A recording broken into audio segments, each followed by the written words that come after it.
Hey, this is Bill Bates. Welcome to the So Long and Thanks for All the Innovation podcast.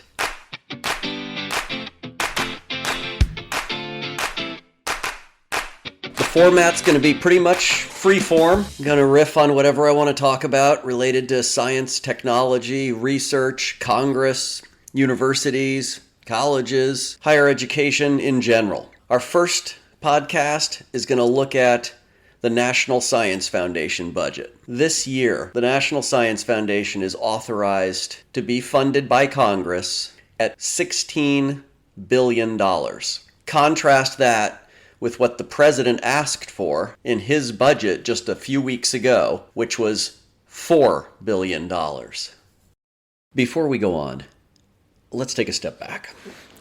Whether it's $4 billion or $16 billion, why should you care about a small government agency when the federal government spends trillions of dollars a year? Let's do a little history. The NSF was established back in 1950. The intent was to create an agency that would provide sustained federal support of basic research and scientific education post-World War II. Unlike other mission-driven agencies like NASA or NIH, NSF was set up to fund fundamental science and engineering across all disciplines with a special emphasis on merit review and investigator-driven research. What does that mean? It means they fund research without a specific outcome. And by outcome, I don't mean these are grants that are meaningless. I mean, we don't know necessarily what they're going to lead to down the road as far as a new innovation, a new product, a new company, that kind of thing. These grants are just looking at fundamental questions of science without a guaranteed applied result. Over the years, the NSF has played a key role in discoveries in computer science, biology, physics, environmental science. At its current level of funding, just shy of $10 billion last year, they review over 40,000 proposals and award only 11,000 or so, about a 25% success rate for researchers. All of these grants are peer-reviewed by other experts in their various fields. Over 2,000 colleges, universities, and research organizations are the recipients of these awards, and about 300,000 researchers, postdocs, teachers, and students annually benefit from these grants. So, okay, you might be saying, well, that's fascinating, but do I really care about any of this research? You said it doesn't necessarily apply.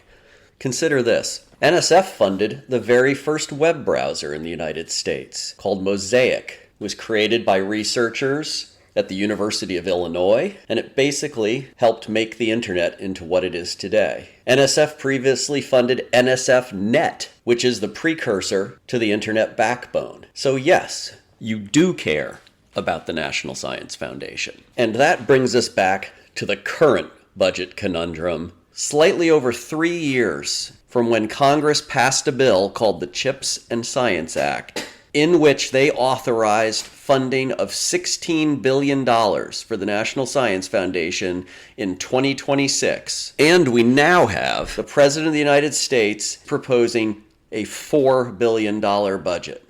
It's insane. I don't care what argument you make about the private sector is doing a lot of research. We have a big budget deficit. We have a tremendous national debt we have to deal with. We had all that 3 years ago. This is not news.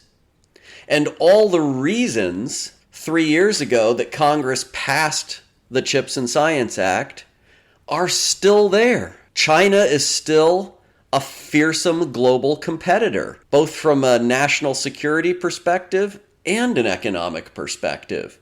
That hasn't changed. They didn't suddenly decide to give up and not spend any more money on science and technology. The European Union is still investing in science and technology. Right now, the European Union is trying to offer jobs to half of our researchers because we're not funding them like we told them we were going to. Countries like India, Australia, Countries in the Middle East are all investing in the very research that we are cutting. Korea is another one. Significant percentages of their GDP are getting invested in federal government-sponsored research. And we've decided that instead of the $16 billion that 3 years ago we told everybody in America we needed for the U.S. to lead and to stay number one, somehow now that's $4 billion.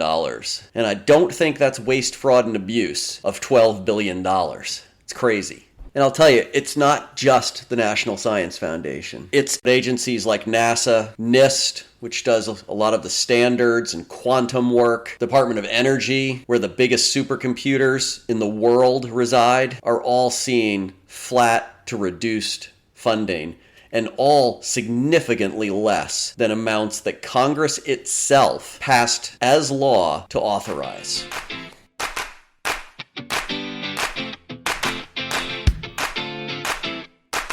It's not just competition with China and others that drove these authorization levels. It was the opportunity that policymakers saw in new technologies like AI, quantum, biotech, the need for greater cybersecurity.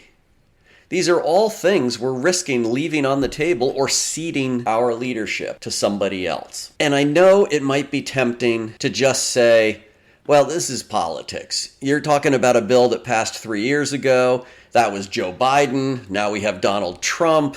No. The day after this bill passed, we started underfunding the very agencies that we said were so critical to fund at these levels.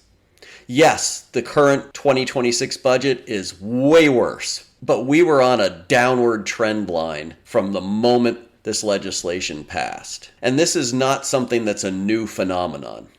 Congress has passed similar bills over the last 2 decades, and these bills pass with tremendous fanfare of bipartisanship and a commitment to U.S. leadership, U.S. innovation, U.S. entrepreneurship. And then within 6 months to a year, suddenly there's something else. A new shiny thing appears on the horizon. And all that commitment and all that rhetoric about the importance of U.S. leadership and funding basic scientific research falls by the wayside. And I'll tell you, one of the greatest tragedies of this current situation is that we will not catch up. You can't just say, oh, well, let's just get through the next couple years, and then maybe the next president will start funding these agencies at higher levels.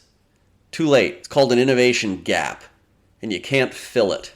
By the time you try to catch up, students have moved on to different areas of focus, researchers have left the country or taken that job on Wall Street or with Google. Now you can renew your commitment, but you can't just go back to where you were when you stopped funding at the levels that you needed to be. By then, the world has passed you by. Another argument for why it's okay to cut funding for federal research is this idea that the private sector will just do this research. Why do we have to have the government fund research on artificial intelligence or quantum computers when we have Google and SpaceX and OpenAI? Well, whose interest do you think those companies have in mind when they're investing money in research? The interests may align with the countries, with the public goods, but the primary focus of that interest is on the company's bottom line and the return to shareholders and wealth creation and new products that need to be delivered next month, next quarter, next year, not 5 years, 10 years, 20 years. And those are the time horizons that we're talking about when we're talking about federally funded research. Just think about the fact that the initial research that resulted in the internet, lasers, GPS, mRNA vaccines started years before any commercial product showed up. And you have to ask yourself, when we're looking at a $12 billion gap in what could be, what innovations, what new products, what changes to our lifestyles or to grand challenges facing the country and the world are we leaving on the table because we didn't fund the research today?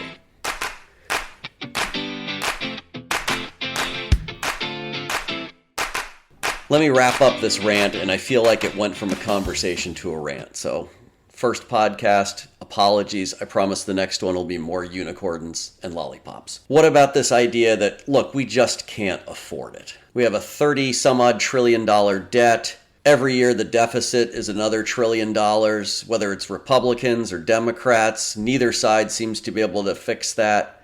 We got to cut something, or everybody's got to take a haircut.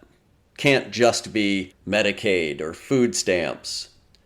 We're talking about $20 to $30 billion total across all the agencies. Yes, that's a lot of money. Absolutely. But in the whole scheme of the size of the federal government and the money it spends, it's a rounding error. But the return on that rounding error, you're not going to get a 3-to-1 return on investment anywhere else in the federal budget. That's why these are investments. They're not costs. They're not lost money. They're investments that return to the country, to the public. Tremendous, tremendous opportunities in new businesses, new jobs, new products, better living, cleaner air. Pick your passion. There's probably a federally funded researcher working on it somewhere. So how do we fix this? Let's end this on a positive note. How do we turn this around? Can we turn this around? Yes. Yes, we can. Yes. I think I've almost convinced myself. I mean, anything's possible. It was political will that passed the bills that authorized $16 billion for the National Science Foundation. That same political will can be rallied and fund the $16 billion. But good God, at the very least, let's not fund $4 billion. This shouldn't be an impossible lift. Like I said, there was bipartisan support for these funding levels. That bipartisan support, I would argue, still exists. If you go up and talk to the 270 members of the House that voted for this legislation a couple years ago and said, do you still think these investments are really important? I don't think you'd get anybody that would say no, or I changed my mind. It's just the political will needed to go ahead and make that funding. And that's the case that needs to be made. And that's why I'm doing these podcasts. It's why I'm writing so long, and thanks for all the innovation to try and keep the attention on these topics and on these issues. And we're not stopping with this one. I hope you enjoyed this conversation. Happy to have your feedback, even if it's negative. Next time, we're going to switch gears a little bit. Episode 2 is going to look at, what does college really cost? We hear a lot about how expensive it is, how much student debt there is, how out of reach it is for so many people. How true is that? Or is a better question, is all college really expensive or out of reach? In other words, is this a problem with the actual cost, or is it a problem with the public's perception and understanding of the opportunities that are out there? That's what we're going to dive into next time. For now, thanks for listening. Look forward to ranting at you again in the near future.